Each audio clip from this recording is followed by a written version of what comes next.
आपका नाम मधु घोष नहीं मधुबाला होना चाहिए। ऐसा मैं नहीं कह रहा हूं, ऐसा आर माधवन कह रहे हैं आप जैसा कोई मूवी के अंदर। ये नेटफ्लिक्स पे हाल ही में रिलीज हुई है और मैंने देखी है। मेरे पास वैसे दो ऑप्शन थे कि आंखों की गुस्ताखियां देख लूं या तो फिर आप जैसा कोई नहीं, बट आर माधवन को प्रायोरिटी देना बनता है क्योंकि इनके संदेह करा नहीं जा सकता। इनके एक्टिंग परफॉर्मेंस पे बिल्कुल संदेह नहीं करते। जब भी मूवी रिलीज हुए देखने चले जाओ। आपका नाम मधु घोष नहीं मधुबाला होना चाहिए। ऐसा मैं नहीं कह रहा हूं, ऐसा आर माधवन कह रहे हैं आप जैसा कोई मूवी के अंदर। ये नेटफ्लिक्स पे हाल ही में रिलीज हुई है और मैंने देखी है। मेरे पास वैसे दो ऑप्शन थे कि आंखों की गुस्ताखियां देख लूं या तो फिर आप जैसा कोई नहीं, बट आर माधवन को प्रायोरिटी देना बनता है क्योंकि इनके संदेह करा नहीं जा सकता। इनके एक्टिंग परफॉर्मेंस पे बिल्कुल संदेह नहीं करते। जब भी मूवी रिलीज हुए देखने चले जाओ, क्योंकि ये हमेशा कुछ नया लाते हैं और बेटर लाते हैं। तो इसलिए मैंने सबसे पहले प्रायोरिटी दी कि आप जैसा कोई नहीं। मैंने सोचा कि यार बाद में देखेंगे आंखों की गुस्ताखियां, सबसे पहले आप जैसा कोई नहीं देखेंगे। तो मैंने इसे वॉच कर लिया है और इस मूवी का मैं रिव्यू करूंगा, बट उससे पहले welcome to Cine Glimpse guys. आपका इस चैनल पे स्वागत, वंदन और अभिनंदन है।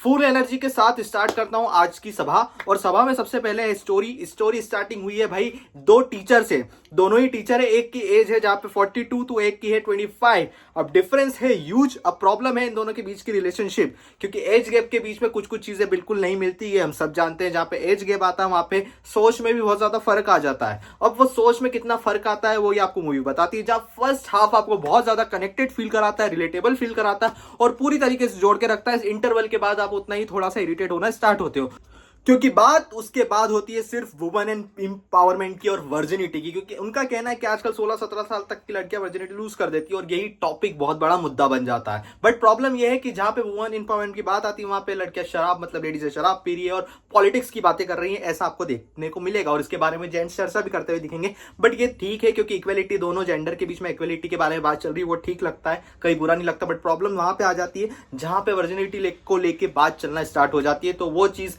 जो अभी की जनरेशन देखेगी वो शायद कुछ अलग समझ ले, और वो समझने के लिए सबसे मेन जो इंपॉर्टेंट थिंग ये है कि वो बहुत गलत प्रभाव डालती है। तो इसलिए ये मूवी का बैड पॉइंट बन जाता है। बाकी अदरवाइज फर्स्ट हाफ जो है इस मूवी का वो बहुत ज्यादा बेटर लगता है और डैम गुड एक्टिंग आपको इसके अंदर आर माधवन की देखने को मिलेगी। जहां फातिमा की एक्टिंग भी आपको अच्छी लगेगी। इसके अंदर दोनों टीचर हैं और आप इसमें मिलेंगे, क्योंकि अब जहां आर माधवन की एज हो चुकी है तो घर वाले प्रेशर बना रहे हैं कि शादी कर लो, और इस उम्र में भी शादी करने को निकल चुके हैं। बट प्रॉब्लम यह है कि इन दोनों के बीच में आगे जाके प्रॉब्लम कहां फंस जाती है और कहां पे भसड़ मस्ती है भाई।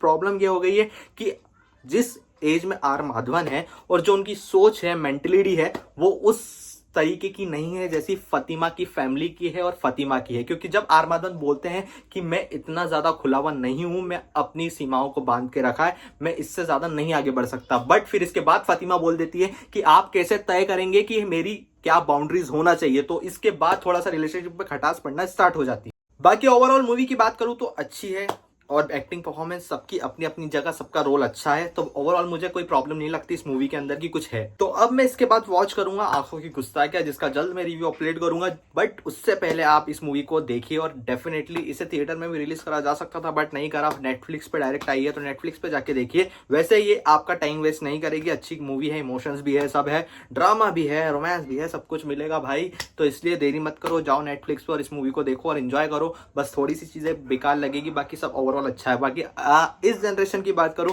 तो उनको तो कुछ भी ऑफर्ड नहीं लगने वाला, उनके लिए पूरी मूवी बहुत अच्छी होने वाली है। बाकी कुछ अब जनरेशन से ऊपर जो जा लुक चुके हैं लोग, लाइक जिनकी एज थोड़ी थोड़ी होने लग गई है, वो अब आप समझ जाना। बाकी उनके लिए थोड़े से कुछ चीजें हैं जो ऑकवर्ड लगेगी और कुछ ऐसी चीजें होगी जो अच्छी नहीं लगेगी। जो सबसे पहले मैंने जो बात करी थी कि वर्जिनिटी को लेके जो बात करी गई है इस मूवी के अंदर, वो कहीं तक भी अच्छी नहीं लगती और सेंसिबल नहीं लगती है। तो वो वाला पॉइंट थोड़ा बेकार लगेगा। बाकी ओवरऑल मूवी की बात करूँ तो इसको मैं देना चाहूंगा 5 आउट ऑफ 2.5 स्टार। बाकी फिर मिलेंगे हम नेक्स्ट वीडियो में, तब तक के लिए जय हिंद, जय भारत।